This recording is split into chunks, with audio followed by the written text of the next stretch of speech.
This video is complete garbage. How dare you send me this piece? Oh, hi there. I was just writing a message to my editor, which is really important because communication's key when you're working with other people. And in this video, I'm going to give you my top, whatever number this is, tips about how to work with your own editor and make sure that you're getting exactly what you want and you can make life easier for both you and your editor. So let's get right into it.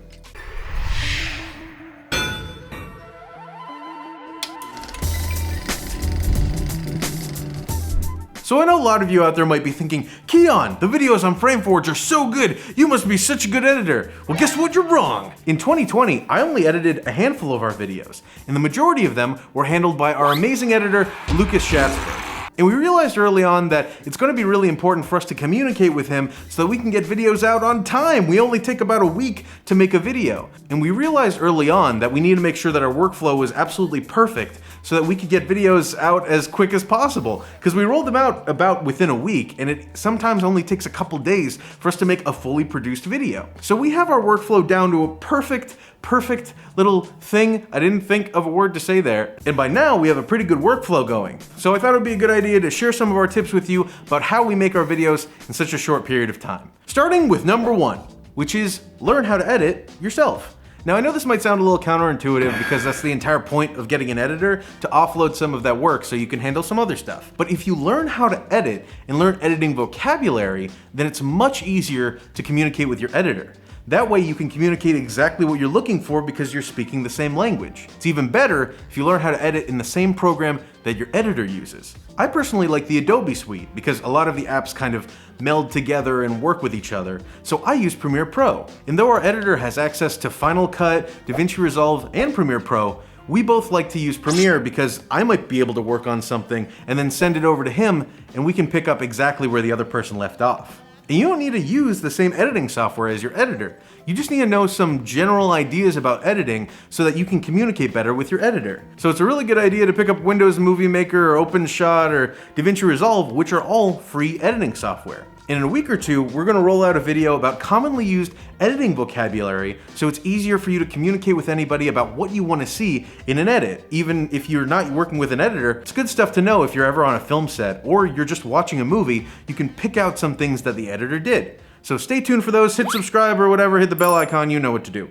And that really brings us to our next tip, which is talk to your editor, the easiest part. Make sure that you actually sit down, have a conversation with your editor about what you're looking for, as well as what they need from you to make a video. I've been in so many situations where I've been an editor for other people, and they lay stuff in my lap and say, make some chicken salad out of this chicken. Literally somebody said that to me, and I ended up making a pretty good video. But it would have been so much better if they had given me some direction on what they were looking for. Granted, I had a lot of creative control over that, and I really enjoyed the video that came out, and honestly the client liked it too. But if we knew exactly what we were looking for, then I could have supplied them with something perfect to their taste, and I would have felt really confident in what I was making. So communicating with your editor is incredibly important because you both understand what you're looking for. In that conversation, you can point to certain videos that you like the editing of, like some of our videos maybe. But ultimately, it's a really good time for your editor to tell you exactly what they need, so you don't just drop something in their lap that they can't even use. The footage might be blown out so they can't even salvage it, or you could deliver it in a different codec that their computer can't even use. For example, with us, we do a lot of talking heads like this, so it's easier for our editor to make a rough cut of the talking head that sounds competent, put some music in the background, and then put images over it. That way it has a pretty good turnaround time. But if you're just delivering to them audio and they have to make the images for themselves, it's going to take so much more work because they have to make images for every part of that video. And if you're like me, you might want to be involved in the video editing process. I don't edit the majority of the videos for FrameForge anymore, but I like to be involved with maybe making some graphics or some visual effects every once in a while. So I need to know what our editor needs for the video and what's going to work well with his computer, so I'm not just delivering him a graphic or an animation or some VFX that's just not going to work in our video. So making sure you have a really good line of communication about what they need and what you're looking for can make your videos far better than they would have been. Okay, here's our first bonus tip. If you're delivering footage for an editor and you're in Premiere Pro, always consider making proxies for your editor. First, make a little folder where all your footage is going to be. Then create a Premiere Pro project, and then right-click, say Create Proxies, and let Media Encoder create proxies. That way, when you deliver this folder that has all your footage in it, it can be edited on almost any computer, because if they're using proxies, it's far lighter on their computer. And when they're done and they're ready to export it, it'll switch back to your original files. So they won't have to be editing like 8K or 4K or 6K files the entire time. They'd be editing like 480p, and when it's done, they'll be exporting those 8K, 6K, or 4K files. So proxies are amazing and save a lot of time in the edit. Whew, getting toasty in here.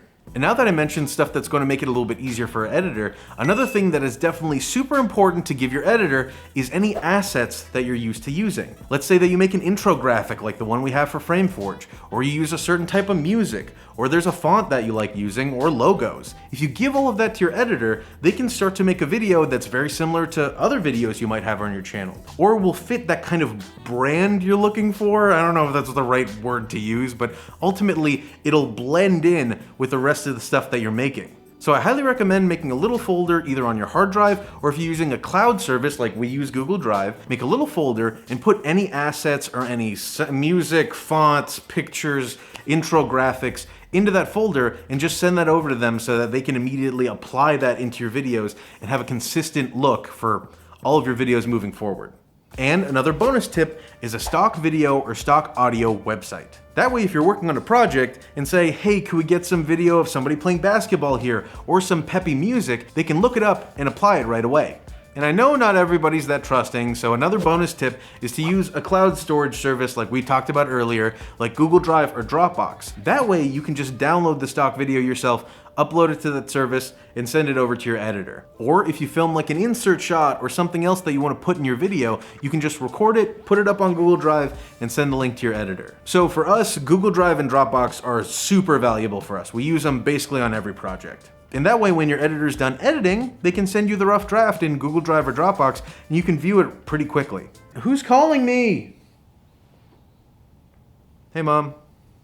And our next big tip is making presets. Now, I know that might sound a little bit too technical, but presets have saved me so much time as an editor, so if you can make them in the exact style you want and give them to your editor, it'll save them time, and you'll be creating the exact vibe that you're looking for. Case in point, if we want a graphic to slide on screen, I like to ease that in and apply a couple of effects. So if I take that, apply a transform, and then tweak it exactly how I want, I can save that as a preset and then send that to my editor. Now next time we have something that comes into the frame, they'll look exactly how I want, and it'll save them time because they don't need to like recreate that effect. It'll be there forever, and if they look in their effects, they'll find that exact thing and be able to apply it on any image or video. So it saves you so much time if you're an editor, and it creates that exact same look every single time that's going to be consistent amongst all of your YouTube videos like we do. And we apply that same effect so many times per episode that we would hate to have to either recreate it or create another transform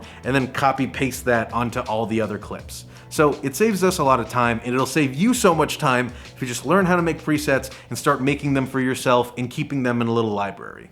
And now that we've laid the groundwork of how to communicate with your editor and some tools they might need to get started, the first thing that we're going to need to do is write a script with annotated notes. Now I know this might be weird for some creators because not everybody uses like a finite script and they just like to talk to the camera like I am right now. Don't worry, I ain't got a script for all this craziness right now. But what I do have is a bunch of major bullet points that I want to cover during my entire video. So it's a good idea to know where you're going in your video, but by doing that and sending that script to your editor along with your footage, they know what you're looking for.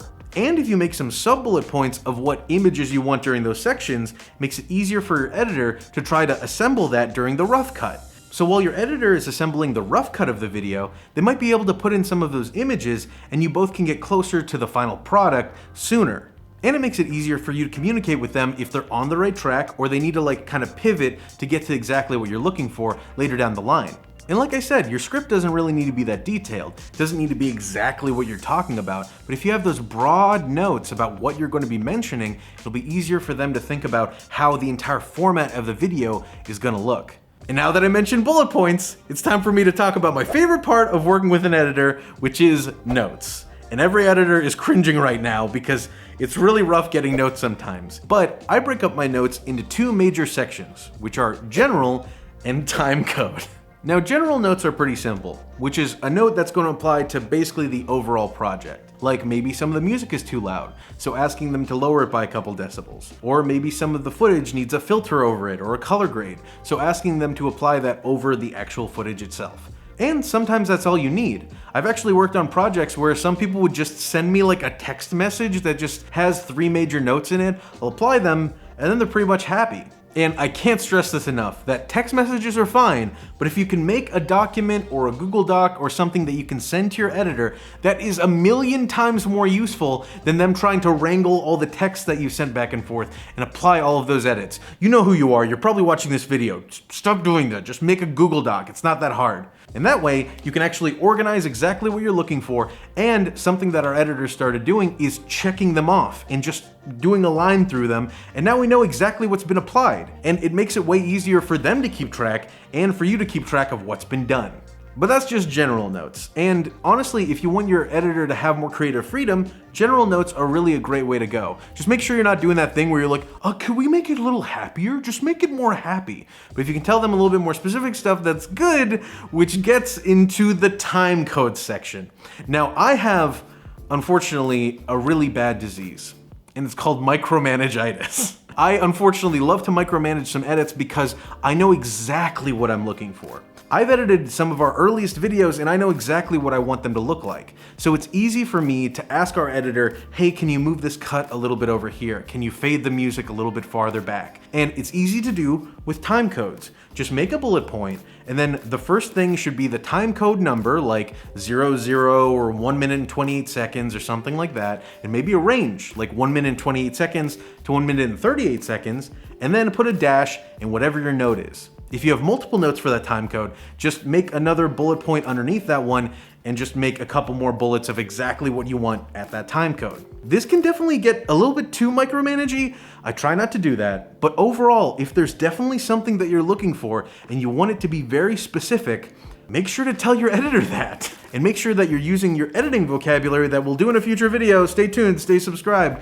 But it's really important to convey exactly what you want so that you're not angry and your editor is gonna make sure that they're making you happy. I'm gonna be honest with you, I've done a bunch of projects where people have just given me general ideas of what they're looking for, and that's great, but the more I've gotten specific notes, the more I feel confident that I'm delivering something that my client's gonna like. So the more that you can do that and make sure that your editor is getting exactly what you want them to, then everybody feels happy. But besides that, another big thing to consider, and it's kind of counterintuitive to everything we've been talking about, is giving your editor creative freedom over what you're working on. You might have some ideas about how you want things to go, but when you see what they make, it might change your mind, and they might do something that's even better than what you were thinking. That's happened plenty of times on the channel. Like, I'll have these time codes and everything, and I'll know what I want in my head, but I'll just let Lucas go and make something, and a lot of the times it's really amazing, and I wasn't even thinking about it. Case in point, we did a monitor video, and we just let him go buck wild with this like green screen on the monitor, and he just kept adding stuff, and they were so funny, and I couldn't have even, I don't know where he found those images. They're so good. Please go watch the video, it's here somewhere. But in that video, I didn't even think what we could put on that. I just said, please put funny stuff on the monitors, and he came in clutch. It definitely helps if you give your editor some creative freedoms to flex their muscles and do what they want to do, because a lot of the times they've thought a lot more about editing in general than you might have. So it's not a bad idea to make sure that your editor feels like they own the video just as much as you do. And I know these notes might seem a little crazy and a little bit too much, but after sending them and our editor handles them, we usually only need like very minor tweaks to completely finish the video and then post it. So it's a really good idea to make sure that you're telling your editor what you want, but you're also giving them creative freedom to make some crazy cool edits that they're interested in and they think looks good. So after all that, oh man, there we go.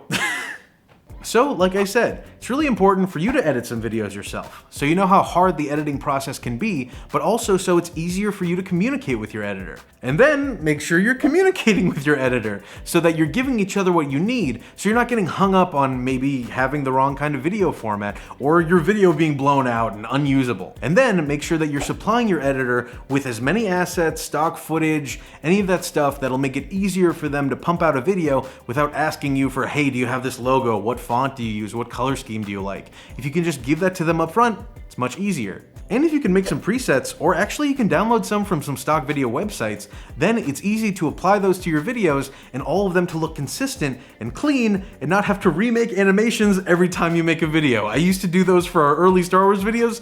I don't recommend it. And then finally, make sure that you're supplying your editor with some script notes that are as broad as you want, but have some guiding images for the editor during the rough cut, and then some specific notes in a Google Doc or some sort of document so that they can refer to it later with as general or as specific notes as you want, so both you're getting what you want and your editor feels confident that they're supplying you with something that you'll like. And on that note, thank you so much for watching. I hope you've learned a couple things that will help you with dealing with anybody in a creative space. And if there are a couple things that you do with your editor, or you as an editor would really love your client to be doing, please leave them in the comments and let us know how we can be better stewards for our editors. I can be a better producer for Lucas, and Lucas can be a better editor for me. So if you have any tips, leave them in the comments. So thank you so much for watching. Like, share, comment, subscribe, hit the bell icon, follow us on Twitch, Instagram, Facebook, YouTube. I think we have a LinkedIn now. Follow us on LinkedIn if you want to. And I'm gonna go back to writing this really mean email to Lucas, our editor. I'm kidding. We love you. No, don't write that. That's me. I don't believe that. Don't write that. That's not, I didn't say that. Don't write that. I thought we're all friends. Lucas, I love you. Don't write that.